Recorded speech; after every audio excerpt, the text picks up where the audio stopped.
Hello everyone, welcome to my YouTube channel. आज के इस वीडियो में हम स्टार्ट करने वाले हैं introduction to the microbial world. इस फर्स्ट पार्ट में हम कवर करेंगे माइक्रोबियल वर्ल्ड की डेफिनेशन, माइक्रोब्स की बेसिक अंडरस्टैंडिंग, माइक्रोबायोलॉजी का वेरी शॉर्ट हिस्ट्री, हम माइक्रोब्स को कैसे स्टडी करते हैं और माइक्रोब्स की जनरल कैरेक्टरिस्टिक्स। ये वीडियो बिगिनर्स के लिए स्पेशली डिज़ाइन की गई है ताकि कॉन्सेप्ट बिल्कुल क्लियर और इजी हो। और सेकंड पार्ट में हम डिस्कस करेंगे modern higher level classification of microbes, three domain system of classification, five kingdom classification और माइक्रोब्स की मेन ग्रुप्स।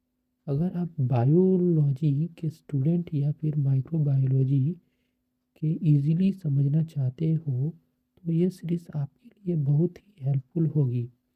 अगर आपको ये वीडियो पसंद आए तो लाइक ज़रूर करें, चैनल को सब्सक्राइब कीजिए और बेल आइकन दबाना मत भूलिए ताकि जब भी नया वीडियो अपलोड हो आपको तुरंत नोटिफिकेशन मिल जाए।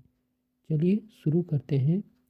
माइक्रोबायोलॉजी जो कि आपका माइक्रोबियल वर्ल्ड की एक्साइटिंग जर्नी है।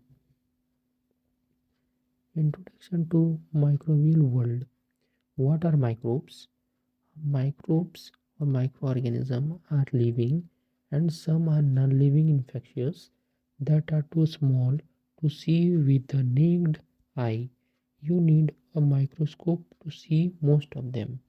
ठीक है, तो इसमें हम लोग कुछ माइक्रोब्स जो है वो आपका लिविंग भी है और some are non living infectious. इसका मतलब ये है कि यहाँ मैक्सिमम देखिएगा ये लिविंग है और कुछ यहाँ नॉन लिविंग है। तो इसी के लिए ये चीज़ डिज़ाइन किया गया है कि most are living and some are non living. अब ये जो नॉन लिविंग इन्फेक्शियस का मतलब होता है, नॉन लिविंग का मतलब होता है not alive but can still cause infection और डिजीज़। ओके, सो और ये जो लिविंग इन्फेक्शियस का मतलब होता है कि वायरस, ये जो प्रॉपर्टीज़ होगा ना, जैसे वायरस में एक प्रॉपर्टीज़ होता है कि जब वो आउटसाइड द होस्ट रहता है, मतलब जब लिविंग बॉडी के बाहर में रहता है तो वो एक नॉन लिविंग का प्रॉपर्टी में उसमें रहता है, और जब वो होस्ट या लिविंग बॉडी के अंदर में रहता है तो वो फिर लिविंग ऑर्गेनिज्म के जैसा शो करता है। ठीक है, तो ये कि वो लिविंग एक्टिव हो जाता है जब भी वो होस्ट बॉडी के अंदर में रहता है और कॉज करता है डिजीज़ को। ठीक है, और ये माइक्रोब्स का जो हम कुछ एग्जांपल यहाँ नोट डाउन कर दिए, देख लीजिएगा। जैसे बैक्टीरिया हो जाता है, फंजाई हो जाता है, प्रोटोजोआ हो जाता है, एल्गी हो जाता है, वायरस हो जाता है। ठीक है, और वायरस में क्या होता है कि ये इसमें सेल नहीं होता है बट ये इन्फेक्शंस पार्टिकल्स इसमें प्रेजेंट होता है, इन्फेक्शियस पार्टिकल्स। ठीक है, माइक्रोब्स का एक की आइडिया या फिर आप बोल सकते हैं कि की पॉइंट, ठीक है, जो microbes does not mean one type of organism. Microbes कुछ एक टाइप का ऑर्गेनिज्म नहीं होता है माइक्रोब्स। ठीक है, it means everything extremely small including living organism from many kingdoms and non living infectious entities like virus. ठीक है, समझ में आ गया आपका कि ये एक पर्टिकुलर ऑर्गेनिज्म नहीं है। ठीक है, नॉट वन टाइप। ये है ना कि ये वन टाइप का ऑर्गेनिज्म नहीं है, इसमें आपका मल्टीपल या फिर मेनी किंगडम इसमें है, जुड़ा हुआ है। जैसे कि इसमें फिर आपका वायरस भी आ जाता है। तो इसलिए अब सेकंड स्लाइड में चलते हैं। ये तो पूरा क्लियर हो गया, ज़्यादा इसमें कुछ है नहीं, बस डेफिनेशन और एग्जाम्पल है। ठीक है, देखते हैं, एक वेरी शॉर्ट हिस्ट्री है। 1617 सेंचुरी में Antonio Leeuwenhoek first saw animalcules with simple microscope discovered of microbes. ठीक है, तो इसका मतलब ये हो गया कि 1617 सेंचुरी में Antonio Leeuwenhoek first discovered the microbes. ठीक है, विथ ए सिंपल माइक्रोस्कोप। ठीक है, ये याद करना है कि 1670 सेंचुरी में एंटोनियो लेवेनहॉक सिंपल माइक्रोस्कोप से डिस्कवर्ड किया था माइक्रोब्स को। ठीक है, और ये एनिमिकुलस का मतलब होता है कि स्मॉल पार्टिकल। ये जब हम पहला माइक्रोस्कोप ये इन्वेंशन हुआ था तो क्या हुआ था कि ये हम लोग इसको जैसे माइक्रोब्स बोल रहे हैं तो उस टाइम माइक्रोब्स नहीं बोल के ये लोग एनिमोकुलस बोला जाता था। तो एनिमोकुलस का डेफिनेशन हम लोग यहाँ देख लेते हैं। Animalcules is an old fashion word that was used to describe tiny microscopic organism back in the day when microscope was first invented। ये चीज़ समझ में आ गया? ठीक है, फर्स्ट पॉइंट क्लियर है। अभी हम लोग देखेंगे सेकंड पॉइंट में। Over centuries scientist learn microbes causing fragmentation disease and are essential for ecosystem. तो वही है कि मतलब फ्रेगमेंटेशन करता था वो, डिजीज़ कॉज करता था, और आपका एसेंशियल पार्ट भी मतलब इसका मतलब ये हो गया कि कुछ कुछ बैक्टीरिया जो आपका था, या फिर जो आप बोल सकते हैं कुछ माइक्रोब्स ऐसे भी थे जो हमारे लिए बहुत ही लाभदायक थे, और कुछ कुछ ऐसे थे जो हानिकारक थे। ठीक है, तो ये दोनों समझ में आ गया, फर्स्ट और सेकंड पॉइंट।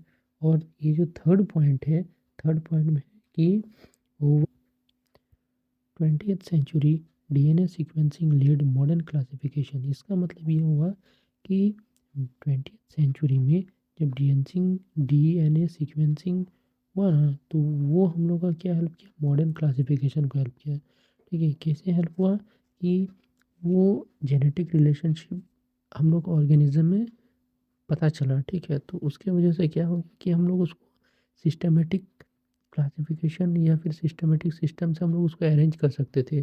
तो उस टाइम में अरेंज किया गया था तीन मेन डोमेन की वजह से। तीन मेन डोमेन थे उस टाइम। ठीक है, एक था आपका बैक्टीरिया, एक था आपका आर्किया, और एक था आपका यूक्रिया। ठीक है, ये हो गया।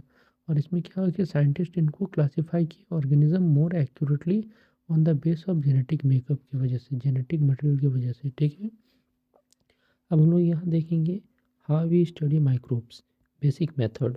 ठीक है, तो लाइट माइक्रोस्कोप जो था ना, लाइट माइक्रोस्कोप से क्या होता था कि हम लोग को ज़्यादा मतलब डीप हम लोग देख नहीं सकते हैं, मतलब कुछ पोर्शन ही देख सकते थे, टू सी शेप। ठीक है, मूवमेंट और स्टेनिंग, यही दिखता था। ठीक है, और जब इलेक्ट्रॉन माइक्रोस्कोप आया, इलेक्ट्रॉन माइक्रोस्कोप से क्या हुआ, वेरी स्मॉल स्ट्रक्चर, मतलब बहुत, इससे मतलब लाइट माइक्रोस्कोप से ये ज़्यादा जूम करने का कैपेसिटी होल्ड करता था। तो इसमें क्या होता था कि ये आपका वेरी स्मॉल स्ट्रक्चर जो था उसको भी देख सकते थे, इससे हम लोग वायरस को भी देख सकते थे, और सेल अल्ट्रा स्ट्रक्चर को भी देख सकते थे। ठीक है, और कल्चर टेक्निक में क्या होता था कि हम लोग को माइक्रोब्स को जो एक मीडियम में हम लोग ग्रो करते थे, प्लेट्स या ब्रॉथ में, टू आइडेंटिफाई, मतलब हम लोग उसको देखने के लिए। ठीक है, उससे हम लोग ये पता कर सकते हैं। और स्टेनिंग में जैसे ग्राम स्टेनिंग होता था, एसिड फास्ट स्टेनिंग होता है, स्पोर स्टेनिंग होता है। इसमें ये क्या बताता है कि उसका सेल में क्या क्या है चेंजेस है, या फिर मूवमेंट में, स्ट्रक्चर में, वो चीज़ें स्टेनिंग की वजह से हम लोग पता कर सकते हैं। ठीक है, और अब हम लोग ये तो समझ में आ गया। अब हम लोग नेक्स्ट स्लाइड में देखते हैं जनरल कैरेक्टरिस्टिक्स ऑफ माइक्रोब्स। ठीक है, जनरल कैरेक्टरिस्टिक्स क्या है, ये सेलुलर माइक्रोब्स है ना। तो सेलुलर माइक्रोब में क्या है कि ये ट्रू लिविंग ऑर्गेनिज्म है। ठीक है, ट्रू लिविंग ऑर्गेनिज्म मतलब हो गया कि they are made up of cells and can carry out all vital lifes process of their own, मतलब रिप्रोडक्शन, ये सब सारा चीज़ ये इंडिपेंडेंटली कर सकते हैं। ये रिप्रोडक्शन ये जैसे करते हैं आपका बाइनरी फिजन माइटोसिस से। ठीक है, और ये मेटाबॉलिज्म करते हैं जैसे रिस्पिरेशन, ग्रोथ, सब चीज़ होता है, क्योंकि ये आपका क्या है, सेलुलर माइक्रोब्स है। ठीक है, तो ये सारा चीज़ कर सकते हैं। इसका एग्जांपल है जैसे आपका है बैक्टीरिया, आर्किया, फंजाई, फंजाई में फिर आपका यीस्ट और मोल्ड्स आ जाएगा, फिर प्रोटोजोआ है आपका, माइक्रो एल्गी है। फर्स्ट पॉइंट तो क्लियर ही हो गया। और आपका ये जो सेकंड पॉइंट है, सेकंड पॉइंट में क्या है कि ये सेलुलर और इन्फेक्शियस एजेंट का बात कर रहा है। तो ये सेक्सियस और ये सेलुलर और इन्फेक्शियस का बात जब कर रहा है तो यहाँ आ जाएगा वायरसेस, वायरॉइड्स और प्रायोन्स। ठीक है, ये तीनों आ गया इसका एग्जांपल में।